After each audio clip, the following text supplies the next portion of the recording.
नमस्कार। पिछली बार हम लोगों ने एमील दुर्खाइम के धर्म संबंधी विचारों को एग्जामिन करने का प्रयास किया था। आज दुर्खाइम के इस विश्लेषण की आखिरी कड़ी में हम आत्महत्या संबंधी दुर्खाइम के अध्ययन के बारे में प्रारंभिक जो जानकारियां हैं उनको समझने की कोशिश करेंगे। हम लोग पहले ये चर्चा कर चुके हैं और इस पर मैं बार बार बल दे रहा हूं कि दुर्खाइम का समूचा योगदान संरचनात्मक प्रकार्यवाद की प्रभावी प्रेरणा पर आधारित है। एक बड़ा इंटरेस्टिंग पॉइंट निकल करके आता है कि दुर्खाइम ने 1897 में 1897 में suicide A study in sociology नामक पुस्तक लिखी। पर इसके पहले 1888 में 1888 में दुर्खाइम एक लेख के अंदर यह विचार व्यक्त कर रहे थे कि यह लगभग निश्चित है कि समाज की सावयवी स्थितियों में गंभीर उतार चढ़ाव आत्महत्या में वृद्धि के साथ जुड़ा हुआ है। मेरा मानना यह है कि दुर्खाइम के आत्महत्या संबंधी इस अध्ययन को दुर्खाइम के समूचे योगदान के संदर्भ में समझने की जरूरत है। एक बात और कि दुर्खाइम समाजशास्त्र को मूलतः मनोविज्ञान एवं जीव विज्ञान से अलग करने की कोशिश करते हैं और वो अलग करने का प्रयास वे सामाजिक तथ्य के माध्यम से करते हैं। अब सामाजिक तथ्य को ट्रीट किया जाए वस्तु के रूप में, यह दुर्खाइम का तर्क है और यह तर्क आत्महत्या के ऊपर लागू होता है। सर्वप्रथम तो हम ये जानने की कोशिश करें कि आत्महत्या है क्या। और आज के संदर्भ में जब हम किसानों की आत्महत्या, विद्यार्थियों की आत्महत्या, बच्चों के अंदर आत्महत्या की प्रवृत्तियां, इन सबको एक बड़े गंभीर संदर्भ के साथ तलाश रहे हैं, तब दुर्खाइम का अध्ययन हमारे लिए और जरूरी हो जाता है। विशेष रूप से भारत जैसे विकासशील देश के संदर्भ में, जहां आत्महत्या की परिघटनाओं ने समूचे समाज के सामने एक बड़ी चिंताजनक स्थिति को उत्पन्न किया है। हम ये मान करके चल रहे थे अब तक कि दुर्खाइम ने सामाजिक तथ्यों की और सामाजिक प्रवाह की चर्चा की। और जब हम सामाजिक तथ्य और सामाजिक प्रवाह की चर्चा करते हैं तो ये स्वीकार कर लेना चाहिए कि ये दोनों ही पक्ष, सामाजिक तथ्य वाले पक्ष और सामाजिक प्रवाह वाले पक्ष, एक स्थायी है और एक अस्थायी है, लेकिन ये दोनों सामूहिकता से उत्पन्न होते हैं और फिर व्यक्ति की तरफ मूव करते हैं।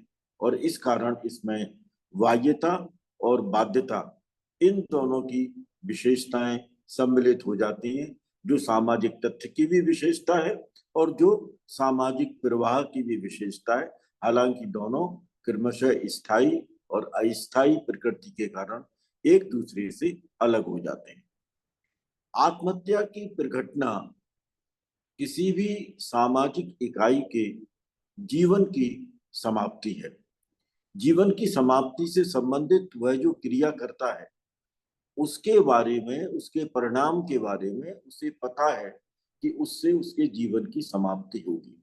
ये सामाजिक दृष्टि से आत्महत्या की एक परिभाषा दी जा सकती है, इसकी अवधारणा की चर्चा की जा सकती है। लेकिन एक बात बहुत इंटरेस्टिंग है कि दुर्खाइम सामाजिक तथ्य और सामाजिक प्रवाह को दृष्टि में लेते हुए आत्महत्या जो कि व्यक्ति के द्वारा की जा रही है और आत्महत्या की दर, इनके बीच में अंतर स्थापित करते हैं और आत्महत्या की दर को वे सामाजिक तथ्य की संज्ञा देते हैं। दुर्खाइम का मत है कि आत्महत्या की दर में और आत्महत्या जो कि व्यक्ति कर रहा है, इन दोनों के बीच में एक विश्लेषणात्मक अंतर होना चाहिए। और यह विश्लेषणात्मक अंतर यह है कि आत्महत्या अगर व्यक्ति कर रहा है तो वह एक व्यक्ति पर घटना है, इंडिविजुअल फिनोमिनन है।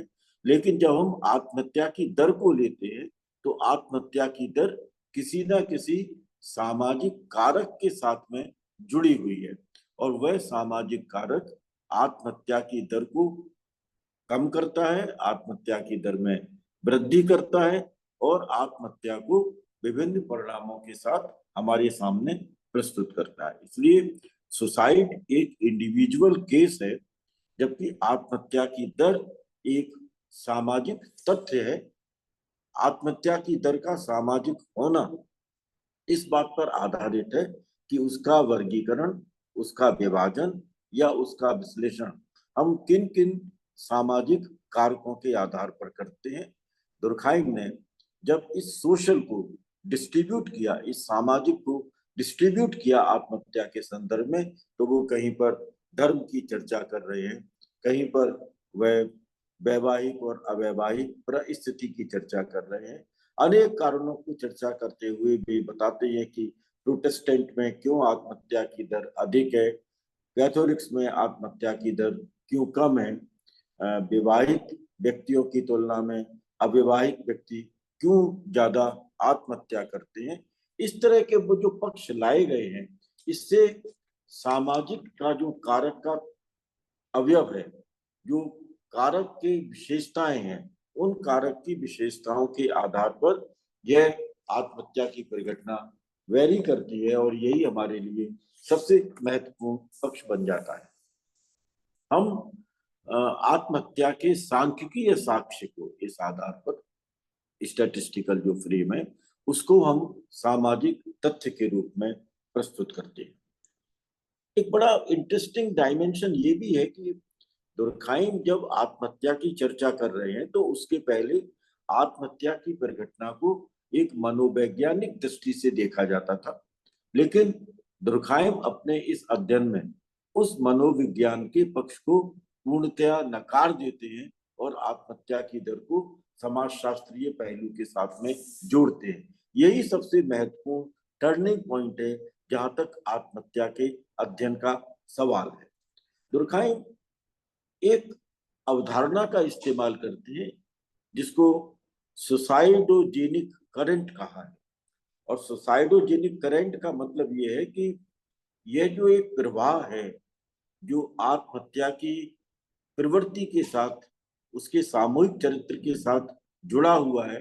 हालांकि ये अस्थायी है, लेकिन यह अस्थायी प्रवाह प्रत्येक समाज में उपस्थित है, और हम में से प्रत्येक सामाजिक इकाई के रूप में कहीं ना कहीं इसके इसके सब्जेक्ट के साथ जुड़ा हुआ है। यानी हम सब्जेक्टेड हैं, हम कहीं इसके साथ जुड़े हुए हैं, इसके प्रभाव में है। सुसाइडोजेनिक जो करेक्टर है करंट के रूप में, वह हमारी पर्सनैलिटी को, हमारे अपने व्यवहार को, हमारे अपने सोचने समझने के तरीके को कहीं ना कहीं प्रभावित करता है। क्योंकि यह किसी भी समाज के अंदर, वो चाहे परंपरागत समाज हो, चाहे वह समकालीन समाज हो, उनके अंदर यह उपस्थित होता है। यह जो करंट है, इस करंट का सामाजिक एकीकरण के साथ में संबंध है, सोशल इंटीग्रेशन के साथ संबंध है। अगर सोशल इंटीग्रेशन ज्यादा स्ट्रेंथन है, ये अगर ज्यादा मजबूत है, तब एक तरह की आत्महत्या का उभार दुर्खाइम पाते हैं। और अगर ये सोशल इंटीग्रेशन इस करंट के कारण कहीं डिक्लाइन पर है, कहीं ये कम है, तो फिर आत्महत्या के दूसरे प्रकार हमारे सामने उभर करके आ जाते हैं। ये जो एक पक्ष है, यह पक्ष इस बात का कहीं ना कहीं संकेत दे रहा है कि हमें यांत्रिक एकता और सावयवी एकता, यानी श्रम विभाजन के विश्लेषण को केंद्र में रखते हुए आत्महत्या के विभिन्न प्रकारों की चर्चा करनी चाहिए। और क्योंकि ये सामाजिक तथ्य है आत्महत्या की दर, तो सामूहिकता और व्यक्ति, इसके संदर्भ में भी हमें आत्महत्या के विश्लेषण की कोशिश करनी चाहिए। यानी सामाजिक तथ्य का विश्लेषण, श्रम विभाजन का विश्लेषण और आत्महत्या के विश्लेषण, ये सब कहीं ना कहीं एक दूसरे के साथ जुड़े हुए हैं। और सोशल इंटीग्रेशन का क्या फॉर्म है और सोशल इंटीग्रेशन की क्या स्ट्रेंथ है, इसको भी केंद्र में रख करके आत्महत्या के विश्लेषण की जरूरत है। दुर्खाइम ने अपनी पुस्तक जो लिखी suicide A study in sociology 1897 में, उसमें प्रमुख रूप से उन्होंने 3 प्रकार की आत्महत्याओं की चर्चा की है और फुटनोट के अंदर एक चौथी आत्महत्या की चर्चा की है, altruistic suicide, egoistic suicide, anomic suicide और फेटलिस्टिक सुसाइड। ये 4 प्रकार की आत्महत्या है। फेटलिस्टिक सुसाइड की चर्चा उन्होंने फुटनोट के अंदर की है, लेकिन यह जो वर्गीकरण है फेटलिस्टिक सुसाइड के रूप में, यह भी काफी कुछ महत्वपूर्ण वर्गीकरण है। जो एनोमिक सुसाइड है, अब अगर आप उस विश्लेषण को श्रम विभाजन की प्रक्रिया के साथ जोड़ दें तो अप्रतिमान आत्महत्या, एनोमिक सुसाइड, विजावी फेटलिस्टिक सुसाइड, भाग्यवादी आत्महत्या। तो भाग्यवादी आत्महत्या तो विपरीत है एनोमिक सुसाइड के, अप्रतिमानता मूलक आत्महत्या के। तो ये एक हमको विभाजन या एक तरह का ये क्लैश हमको देखना चाहिए कि फेटलिस्टिक सुसाइड परंपरागत समाजों की विशेषता है, यानी वे समाज जो कि यांत्रिक एकता पर आधारित है, और दूसरा अप्रतिमानता मूलक आत्महत्या जो ऑर्गेनिक सॉलिडेरिटी केंद्रित समाजों में आधारित है। मैं फिर इस बात पर बल दे रहा हूं कि यांत्रिक एकता पर आधारित समाज में सोशल इंटीग्रेशन काफी मजबूत है, और जो समकालीन समाज है ऑर्गेनिक सॉलिडेरिटी पर आधारित जो समाज है उसमें सामाजिक एकीकरण सोशल इंटीग्रेशन की प्रोसेस का एक ऑर्गेनिक कैरेक्टर है, जिसमें कि इंडिविजुअलिटी का जो कंपोनेंट है वह कंपोनेंट महत्वपूर्ण हो जाता है। जो अप्रतिमान आत्महत्या है उसमें सामाजिक जीवन को संचालित करने वाले जो हमारे नियम हैं वे नियम असफल हो जाते हैं, और ये समझने में सामाजिक इकाइयां असमर्थ हो जाती हैं कि वे क्या करें और कैसा व्यवहार करें। ये अप्रतिमानता मूलक आत्महत्या का एक महत्वपूर्ण कारण है कि हम सामाजिक नियमों को प्रतिमानों को समझने में असफल हो जाएं। अब ये असफलता क्यों है? दुर्खाइम का मानना है कि ये असफलता तीव्र सामाजिक परिवर्तन का परिणाम है, और उस तीव्र सामाजिक परिवर्तन के परिणाम स्वरूप सामाजिक एकीकरण कोई आश्चर्य नहीं कि तुलनात्मक रूप से उपस्थित ना रहे, अनुपस्थित हो जाए। तो सामाजिक एकीकरण का इस तीव्र सामाजिक परिवर्तन के फलस्वरूप तुलनात्मक रूप से उपस्थित ना होना, यह हमारे सामने एक बड़ी दुविधाजनक स्थिति उत्पन्न कर देता है कि हम किस तरह के व्यवहार को करें और हमारे उस व्यवहार को करने के पीछे सामाजिक प्रतिमान और सामाजिक नियम कैसे होंगे। यह जब स्थिति उत्पन्न होती है तब फिर एनोमिक सुसाइड अस्तित्व में आता है। जबकि दूसरी ओर यांत्रिक एकता पर आधारित समाजों में यानी परंपरागत समाजों में भाग्यवादी आत्महत्या आती है, जब सामाजिक नियम और प्रतिमान इतने रिजिड हो जाते हैं, इतने शक्तिशाली हो जाते हैं कि सामाजिक इकाई के सामने इनको अपने व्यवहार में सम्मिलित करने के अलावा और कोई विकल्प नहीं रह जाता। ये 2 स्थितियां जो बिल्कुल विपरीत हैं, एक में सामाजिक प्रतिमानों की और नियमों की असफलता है, हम उनको समझ नहीं पा रहे हैं तीव्र सामाजिक परिवर्तन के कारण, जबकि दूसरी ओर वे नियम और प्रतिमान इतने कठोर हैं कि हम उन्हें अपने जीवन में इतना शक्तिशाली मान चुके हैं कि उनके आधार पर व्यवहार करने के अलावा हमारे पास में कोई विकल्प नहीं हो जाता।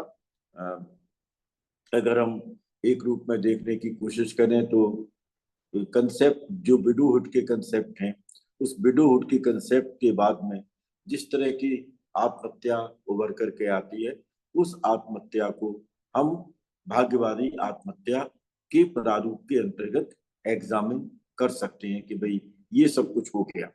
ठीक उसी तरह से परीक्षाओं में फेल हो जाने पर या प्रेम संबंधों में विफल हो जाने पर जो आत्महत्या निकल करके आती है, उस आत्महत्या में भी कहीं ना कहीं हमको एनोमिक करेक्टर देखने को मिलता है। एक बड़ी इंटरेस्टिंग बात यह है कि हम इनकी चर्चा तो कर रहे हैं, लेकिन एनोमिक सुसाइड में और ईगोइस्टिक सुसाइड में, फैटलिस्टिक सुसाइड में और ऑल्ट्रिस्टिक सुसाइड में, इनके कारणों में जब हम जाते हैं, इनके पीछे की जो सामाजिक शक्तियां हैं, जब हम उनका विश्लेषण करने का प्रयास करते हैं, तब हमको लगता है कि कारण लगभग एक से हो जाते हैं, विश्लेषण के तरीके हमारे भिन्न हो जाते हैं।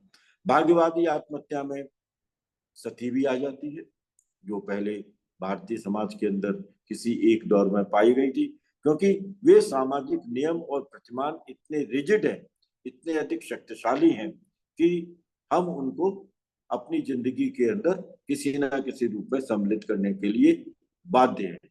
वहीं दूसरी तरफ अगर हम ऑल्ट्रिस्टिक सुसाइड की बात करेंगे आगे चल करके, जब हम परार्थवादी आत्महत्या की बात करेंगे, तो कहीं ना कहीं परार्थवादी आत्महत्या में भी जो सामाजिक परंपराएं हैं, जो रीति रिवाज हैं, वे रीति रिवाज हमारे सामने इस तरह की विकल्पहीनता को प्रस्तुत करते हैं कि हमको लगता है कि अपने सामाजिक समूह की रक्षा के लिए, अपने सामाजिक समूह के आदर्शों को बनाए रखने के लिए, समाज के सम्मान और प्रतिष्ठा को बनाए रखने के लिए अपने जीवन की समाप्ति करीब करीब अनिवार्य हो जाती है। तब ये कहीं परार्थवादी आत्महत्या के साथ में जुड़ जाता है।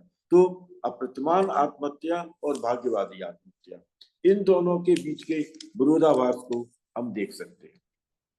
जो अहमवादी आत्महत्या है, वह अहमवादी आत्महत्या भी ऑर्गेनिक सॉलिडरिटी की कैरेक्टरिस्टिक है। जो सावयवी एकता पर आधारित समाज है, उसकी अपनी विशेषता है। लेकिन अगर हम कहीं अंतर स्थापित करें अहमवादी आत्महत्या के बीच में और एनोमिक सुसाइड के बीच में, अप्रतिमान आत्महत्या के बीच में, तो हम ये कहेंगे कि अप्रतिमान आत्महत्या में तो नियम और प्रतिमान असफल हो गए तीव्र सामाजिक परिवर्तन के कारण, लेकिन अहमवादी आत्महत्या के अंदर कल्ट ऑफ द इंडिविजुअल, व्यक्ति का जो एक कल्ट है, उसके जो अपने पक्ष है, जो उसका अपना सोच है कि मैं ही सब कुछ हूं, मैं जो कुछ सोच रहा हूं वही सब कुछ सही है, मेरे व्यक्तित्व पर इसका क्या असर होगा। तो जो पर्सनैलिटी कल्ट है, और ये ध्यान रखिएगा कि पर्सनैलिटी कल्ट को इंडिविजुअलिज्म के साथ मत जोड़िएगा, व्यक्तिवादिता बिल्कुल अलग चीज है। जब मैं अपने आप को एक व्यक्ति के रूप में इस रूप में देखूं कि मेरे साथ क्या होने वाला है और मैं उसके बारे में क्या सोच रहा हूँ, मेरी अपनी सोच इतनी ज्यादा महत्वपूर्ण है, इतनी ज्यादा इंपॉर्टेंट हो गई है कि मुझे इसके अलावा और कुछ सूझ ही नहीं रहा है, ये सब कुछ होना चाहिए। तो जब मुझे ये लगे कि नहीं, अब मेरे को मैं जीवन में क्या कर पाऊंगा, तो मेरा जो इंडिविजुअल का कल्ट है, वह इंडिविजुअल का कल्ट सामाजिक कारकों से चैलेंज हो रहा है, और वो सामाजिक कारकों का चैलेंज मुझे अहमवादी आत्महत्या की तरफ, ईगोइस्टिक सुसाइड की तरफ ले जाता है।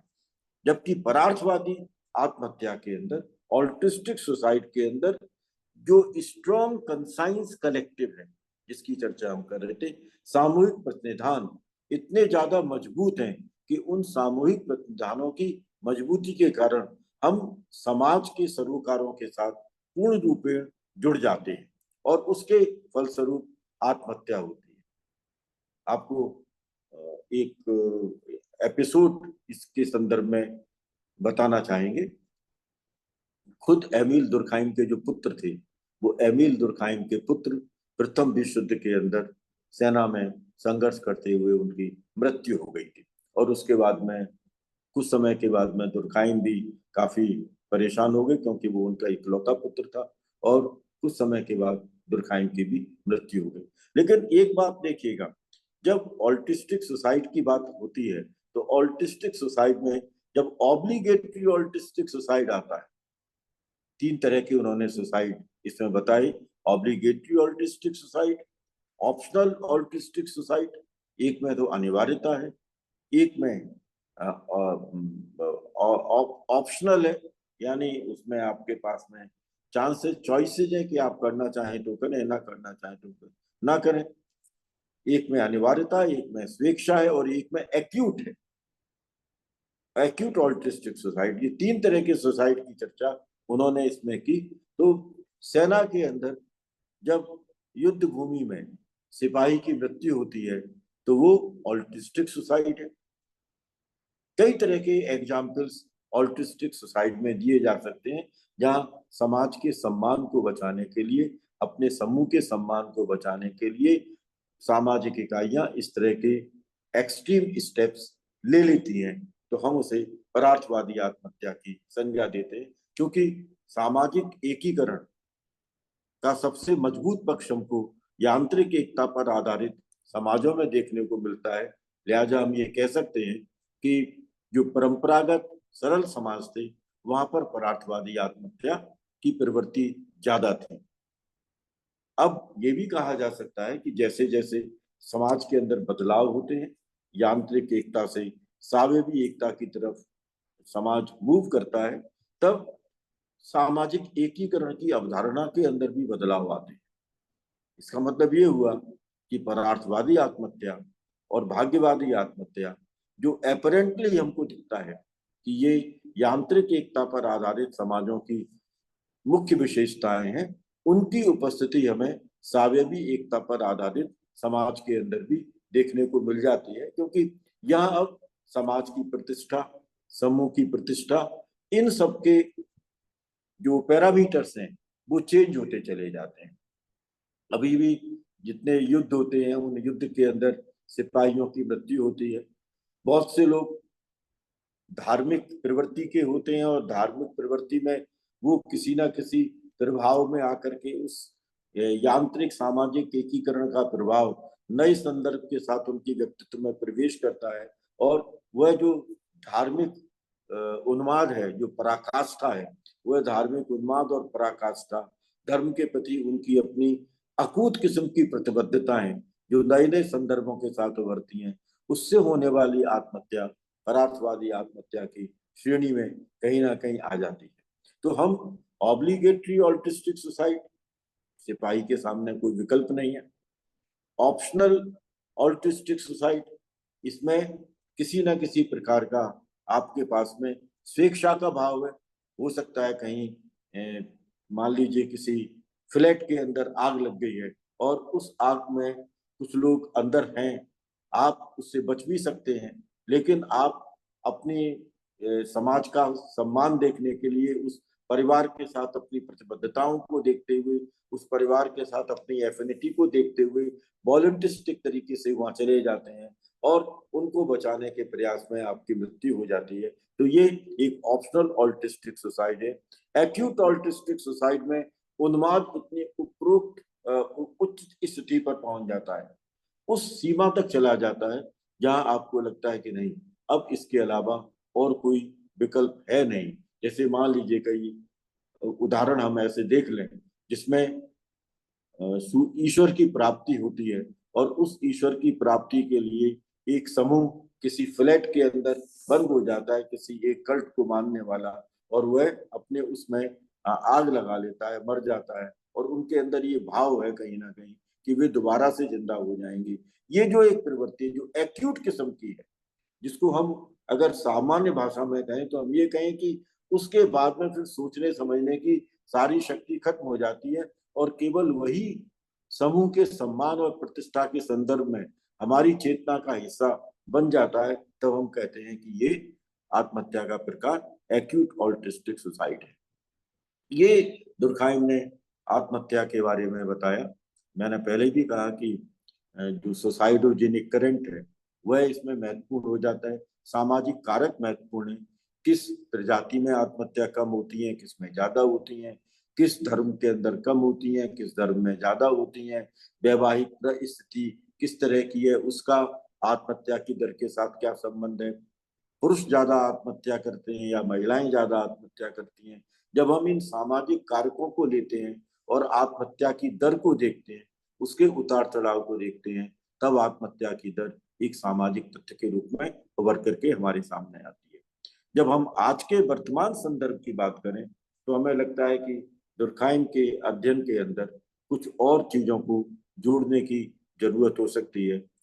दुर्खाइम ने सामान्यतः उनकी चर्चा नहीं की थी, लेकिन mass media, alcohol, class, modernisation, politics, domestic stress, ये वो कारण हैं जिन कारणों से आत्महत्या की प्रवृत्तियों में बड़ी तेजी से वृद्धि हुई है। और कहीं ना कहीं ऐसा लगने लगा है कि समाज के एक बड़े हिस्से में सामाजिक उतार चढ़ाव के फलस्वरूप, आर्थिक उतार चढ़ाव के फलस्वरूप आत्महत्या की कंपोनेंट पर्सनैलिटी में एक एट्रीब्यूट के रूप में, एक विशेषता के रूप में सम्मिलित होने लगे हैं। दूसरे रूप में हम ये कहें कि आत्महत्या का भाव किसी ना किसी रूप में कभी ना कभी सामाजिक इकाई के व्यक्तित्व का हिस्सा बनने लगता है, जब उसे अस्थिरता देखने को मिलती है या उसे लगता है कि अब उसके सामने किसी प्रकार का कोई विकल्प नहीं है, या वो करे तो क्या करे। ऐसी जो स्थितियां हैं, उन स्थितियों को हमें देखने की जरूरत है, और इसलिए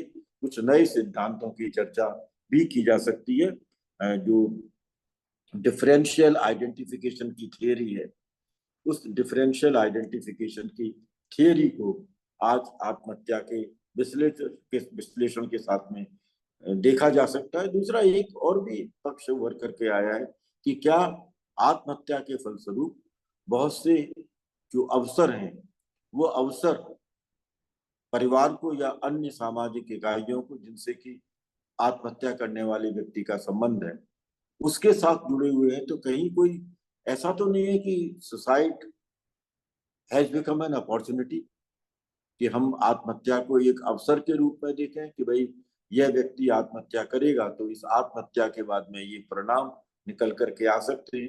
एक कल्पना की जा सकती है, मान लीजिए कि कोई व्यक्ति आत्महत्या करे इस आशय के साथ कि इस आत्महत्या से होने वाला या प्राप्त होने वाला जो इंश्योरेंस है, वह इंश्योरेंस परिवार की अनेक आवश्यकताओं को पूरा कर सकता है। तो वह इस धारणा के साथ में कि ऐसा संभव हो जाए, तो वो एक अवसर के रूप में उस आत्महत्या की परिघटना को अपने व्यक्तित्व का हिस्सा बना रहा है। मेल और फीमेल के बीच में जो सुसाइड के रेट का डिफरेंस है, उस रेट के डिफरेंस के अनेक सारे कारण हो सकते हैं, और वे कारण दोस्तों वेरी कर सकते हैं एक समाज से दूसरे समाज के अंदर।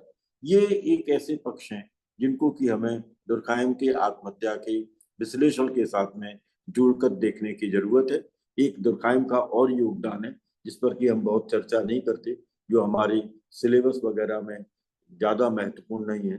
दुर्खाइम ने शिक्षा के विषय में भी बहुत सारी बातें की हैं, और वे विद्यालय को सेकेंडरी सोशलाइजेशन की एक बहुत महत्वपूर्ण एजेंसी बताते हैं। उनका कहना है कि फैमिली जहाँ प्राइमरी सोशलाइजेशन की एजेंसी है, वहां पर सेकेंडरी सोशलाइजेशन स्कूल के माध्यम से किया जाता है।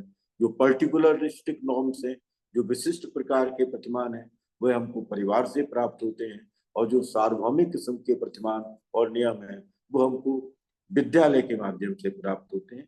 शिक्षा के विषय में दुर्खाइम का एक बहुत महत्वपूर्ण योगदान है ये, और मुझे लगता है कि हमें कहीं आगे चल करके आवश्यकता होगी कि जब हम शिक्षा के समाजशास्त्र का विश्लेषण करें, तब हम दुर्खाइम के शिक्षा संबंधी जो विचार हैं, उन विचारों को समझने की कोशिश करें। इस वक्तव्य के साथ में दुर्खाइम के जो योगदान है, वे योगदान समाप्त हो जाते हैं। अब हम आगे के जो लेक्चर होंगे, उन आगे के लेक्चर में मैक्स वेबर की अवधारणा को प्रस्तुत करने का प्रयास करेंगे। वे भी एक बहुत क्लासिकल समाजशास्त्री हैं, और उनको विभिन्न स्वरूपों के अंतर्गत देखे जाने की जरूरत है।